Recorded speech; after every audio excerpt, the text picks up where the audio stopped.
In this video, we'll be taking a look at 3 NBA games happening on April 25, 2025, and providing you with free team picks and total picks for each one of those games, so 6 picks in total. Welcome back to Cash Out Sports. Let's dive right into it. Oh, and don't forget to subscribe and to click the bell icon to get notified as soon as these videos get released, so that you have more time to plan out your bets as we provide these videos on a daily basis. I can guarantee that you'll have all the important information that you'll need on these 3 NBA games after fully watching this video. One more thing before we start. If you would like to gain access to our best exclusive sports picks to take your journey to the next level, then check out our Patreon in the link down below, where we offer our best single picks, parlay picks, and much more. Now let's get started.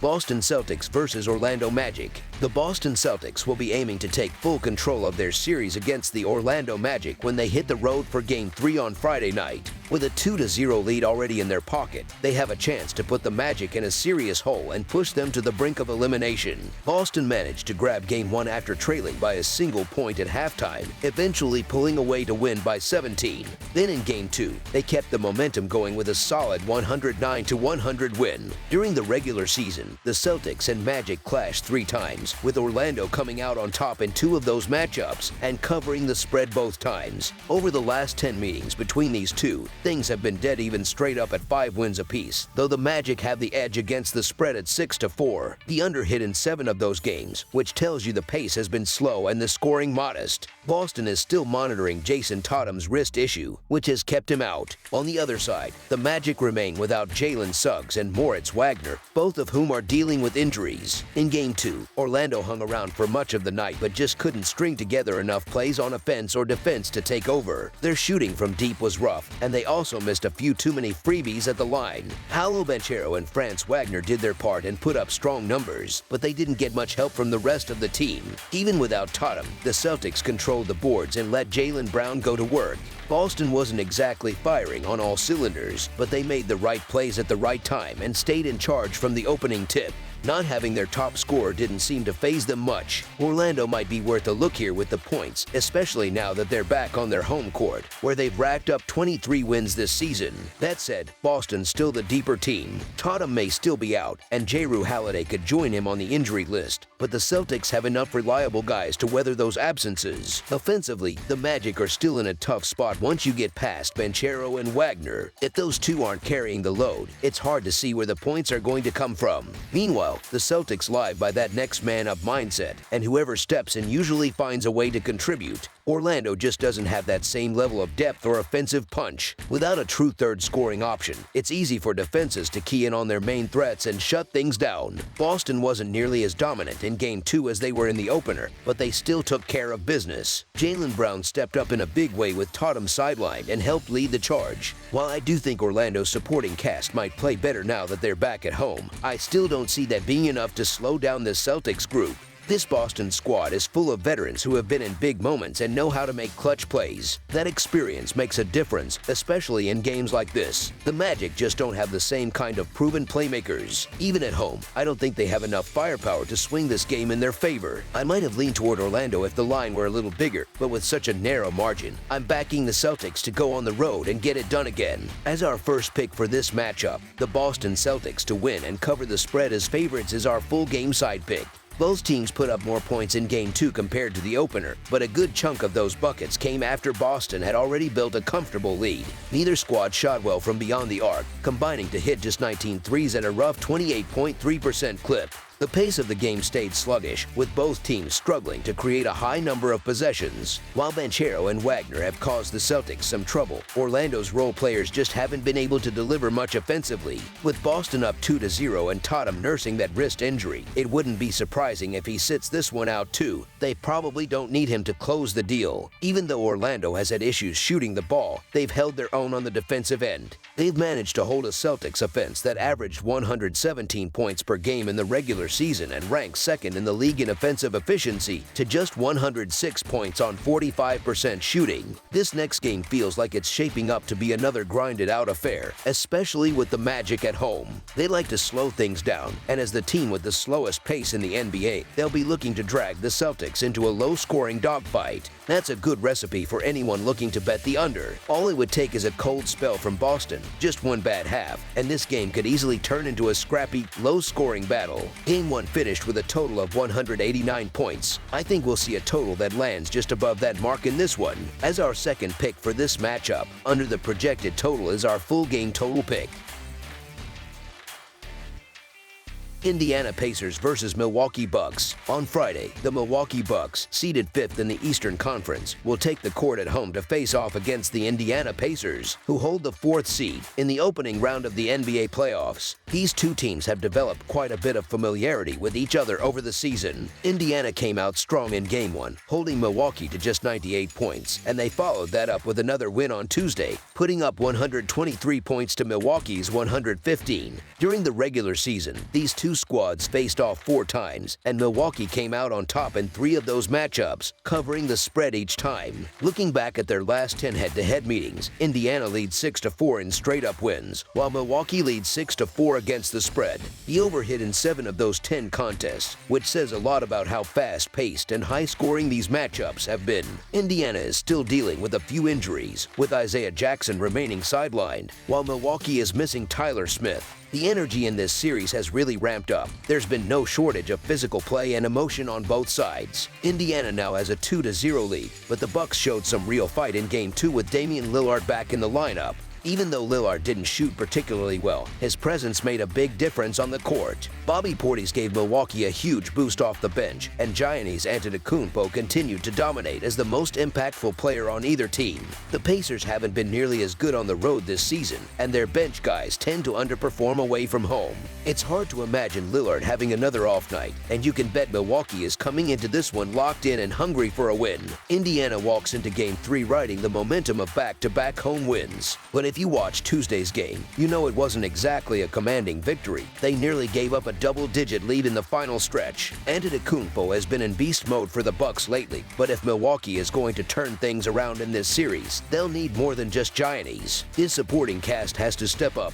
There's a decent case for sticking with the Pacers and the points since they've been hot to start this series, and if they keep shooting the way they have, it could be a runaway. That said, road games are a different beast, especially for role players, and a drop-off in performance wouldn't be surprising. Milwaukee had a real shot at taking Game 2, and now that Lillard has knocked off a little rust, we could see him come out sharper and more aggressive. The Bucks had a strong home record this season, picking up 27 wins in their own building. Even after dropping Game 2, Coach Doc Rivers seemed pretty optimistic about their chances. I picked Milwaukee before the series started, and even with the 0-2 hole, I'm not ready to give up on them. With the series shifting back to Wisconsin, Game 3 is essentially do or die for the Bucks. There's no way around it. If they don't win this one, they're probably not coming back. But this is a veteran group that's been through playoff wars before, and they're not going to go down quietly. Expect Milwaukee to come out with serious urgency. The Pacers might stumble out of the gate, and if that happens, the Bucks will take control early and hold on. As our first pick for this matchup, the Milwaukee Bucks to win and cover the spread as favorites is our full game side pick.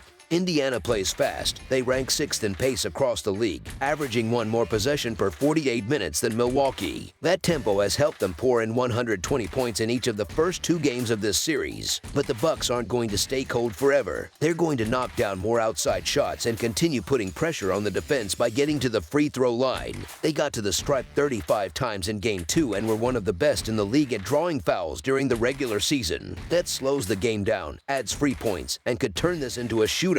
Both squads found their offensive rhythm in Game 2, and while this third game will be a grind, we should still see a lot of buckets. Indiana has had a nice offensive balance to start the series, but playing on the road usually makes things a little tougher. Their top guys, Pascal Siakam, Tyrese Halliburton, and Miles Turner, will have to lead the charge since the supporting cast may not bring the same energy. Still, with how they've been scoring, they should be able to put up at least 110. On Milwaukee's side, they hit 115 last game, and Lillard had an off-shooting night. night. That's not likely to happen again. Giannis has been doing whatever he wants offensively, and if Lillard heats up, they'll be hard to stop. This series has been all about tempo, and that should continue in Game 3. These teams are going to light up the scoreboard. As our second pick for this matchup, over the projected total is our full game total pick.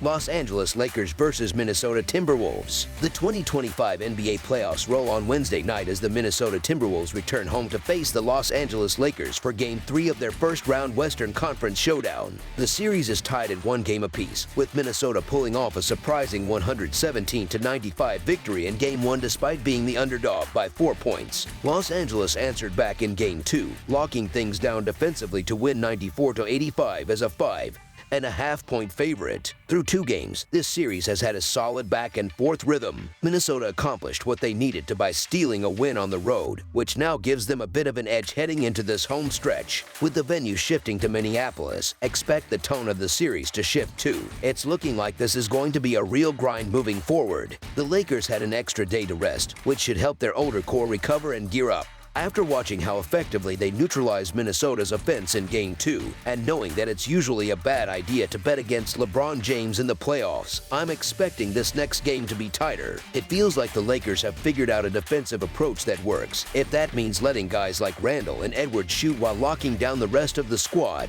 then Minnesota could be in for another rough night. Playing at home gives the Timberwolves a bump, sure, but unless Los Angeles drops the ball on defense, this one probably stays close until the very end. With Minnesota likely entering as the favorite in both home games, there's a real opportunity to find value backing the Lakers. LeBron hasn't hit top gear yet, and Luka Doncic has shown he can carry the load when needed. Before the series kicked off, I liked the Timberwolves to come out on top, and I still lean that way. But seeing the spread and the talent the Lakers have, it's tough to pass up that much value with 2 of the best players in the world who aren't fazed by playing on the road. The Lakers found some rhythm on defense in Game 2, and they've covered the spread in 6 of their last 7 playoff games when labeled as underdogs. As our first pick for this matchup, the Los Angeles Lakers to cover the spread as underdogs is our full game side pick. The series has taken a defensive turn, and scoring has definitely been on the low end. The Lakers haven't broken the 100-point mark in either game so far, posting 95 in the opener and 94 in Game 2. Minnesota started off strong with 117 points but came crashing down to just 85 in the second game. That kind of drop shows how vulnerable they are when Los Angeles locks in. The Lakers will likely stick with the same defensive formula that got them the win. Maybe not exactly the same, but something close. Minnesota's defense deserves credit too. They've held Los Angeles under 100 both times, knowing they mainly have to contain a two-headed threat. Even though Luka had room to operate last time, it didn't lead to a major offensive outburst. The Lakers still only put up 94. The trend leans heavily toward low scoring, with the under hitting in 7 of the last 10 matchups between these teams. These opening games have made one thing clear: this is going to be a defensive slugfest. The total points have been 212 in Game 1 and just 179 in Game 2, and neither team looks likely to start running and gunning anytime soon. The Timberwolves were red hot in the first game but couldn't repeat that in Game 2, while the Lakers were perfect at the free throw line in Game 2 and still barely cracked 90. Based on everything we've seen, there's more evidence pointing toward another gritty, low-scoring battle than anything else. Expect a tough, physical game played at a slow, methodical pace. As our second pick for this matchup, under the projected total is our full game total pick. That's all for now, so if you have any other games you would like reviewed, then leave a comment down below with the game you would like analyzed. Subscribe to our channel, leave a like on this video, and we'll get to it as soon as we possibly can. We would also love to hear your opinion on the picks presented to you in this video, whether you agree or disagree with them, so leave a comment down below and do let us know.